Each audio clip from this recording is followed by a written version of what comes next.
നമ്മുടെയൊക്കെ നാടുകളിലൊക്കെ കുട്ടികളൊക്കെ ആ ഒരു തരത്തിൽ ദീനിൻ്റെ തർബീയത്തും ദീനിനെ കുറിച്ചുള്ളൊരു എക്സ്പോഷറും കിട്ടാത്തത് കാരണം ഈ ഭൗതികവാദത്തിലേക്ക് പോവാണ്. ഭൗതികവാദം എന്ന് പറഞ്ഞാൽ മെറ്റീരിയലിസമാണ്. മെറ്റീരിയലിസം എന്ന് പറഞ്ഞാൽ ഈ കാണുന്ന ലോകം ഇത് തന്നെ ഉള്ളൂ, ഇനി എപ്പോൾ കാണാത്തൊരു ലോകമൊന്നും വരാനില്ല, അതുകൊണ്ട് അടിച്ചു പൊളിച്ചോളി, ഇനി ആരും ചോദിക്കാനും പറയാനൊന്നുമില്ല, ഇത് ജീവിതത്തിൽ കിട്ടിയൊരു അവസരമാണ്, ഈ അവസരം നഷ്ടപ്പെടുത്തണ്ട അല്ലേ.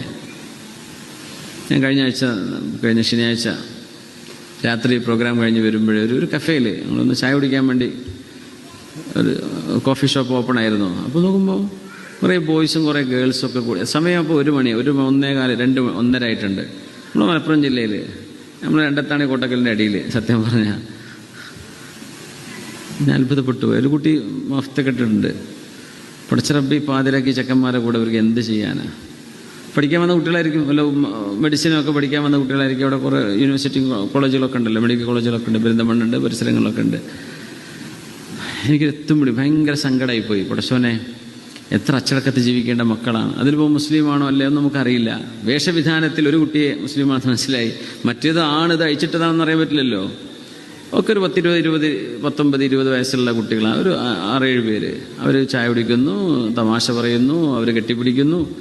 എന്നിട്ട് അവർ ഇറങ്ങുന്നത് ഒരു 1:30-1:45 മണിക്ക് സമയം. ഇവർക്ക് മാതാപിതാക്കളുണ്ട്, കുടുംബമുണ്ട്, അവർക്ക് വേണ്ടി മനമുരുകി പ്രാർത്ഥിക്കുന്ന ഉമ്മമാരും അമ്മമാരും ഉണ്ടായിരിക്കും. പക്ഷേ ഈ മക്കൾ ഇങ്ങനെ വഴി തെറ്റി ജീവിക്കുന്നുണ്ട്. അല്ലെങ്കിൽ അവരോട് പറയുമ്പോൾ ഞങ്ങൾ ന്യൂ ജനറേഷൻ എന്ന് പറയുമ്പോൾ എന്തോ പ്രത്യേക ലൈസൻസ് ആണെന്ന വിചാരം. ന്യൂ ജനറേഷനാണ്, ഞങ്ങളോടൊന്നും പറയണ്ട എന്ന് പറഞ്ഞാൽ അവർ ഈ ഭൂമിക്കൊന്നും പഠിച്ചാൽ വേറെ ഏതോ ലോകത്ത് പടക്കപ്പെട്ടവരാതോ ഞങ്ങൾ തൊടാൻ വരണ്ടെന്ന് അതിനർത്ഥം. ഞങ്ങളാരും കറക്റ്റ് ചെയ്യണ്ട. ഇതൊക്കെ ഒരു സമയത്ത് മനുഷ്യന് തോന്നുന്ന തോന്നലുകളാണ്. പക്ഷെ അല്ലാഹു വജഅല ലഹും അജലൻ ലാ റൈബ ഫീഹി, ഒരിക്കലും തിരുത്താൻ കഴിയാത്ത ഒരായുസ് അല്ലാഹു നിങ്ങൾക്ക് നിശ്ചയിച്ചു വെച്ചിട്ടുണ്ട്. ആ ടൈമായാൽ ഔട്ട്സ്, അത് എക്സ്റ്റെൻഡ് ചെയ്യാൻ പോലും പറ്റൂല.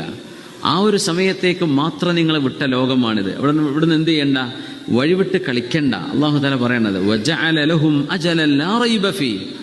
ആ ഒരു കുറഞ്ഞ ആയുസ്സാണോ നിങ്ങൾ കറങ്ങിയിട്ടും അല്ലാതെയും തിന്മ ചെയ്തിട്ടും ഇങ്ങനെ നശിപ്പിച്ചു കളയുന്നത്, ജീവിതത്തിൻ്റെ ബോധമില്ലാതെ?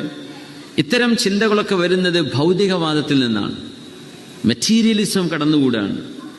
ലോകത്തിൻ്റെ ഏറ്റവും വലിയ പ്രശ്നം അതാണ്. കാണുന്ന ഈ ലോകം മാത്രമേ ഉള്ളൂ, കാണാത്തൊരു ലോകമൊന്നും ഇല്ല. ഉമ്മയുടെ ഗർഭാശയത്തിൽ കിടക്കുന്ന കുട്ടിക്ക് ചിന്ത വന്നാൽ ഞാൻ ഇവിടെ തന്നെ കിടക്കുള്ളൂ, ഇതന്നെ എൻ്റെ ലോകം, ഇനി പുറത്തേക്കൊന്നും വരില്ല എന്നൊരു കുട്ടി വിചാരിച്ച എന്താ അവസ്ഥ? അതുപോലെ ചിന്തിക്കുന്ന ഒരു തലമുറ കടന്നു വന്നാൽ ജീവിതത്തിൻ്റെ ലക്ഷ്യം അവർക്ക് അറിയില്ല.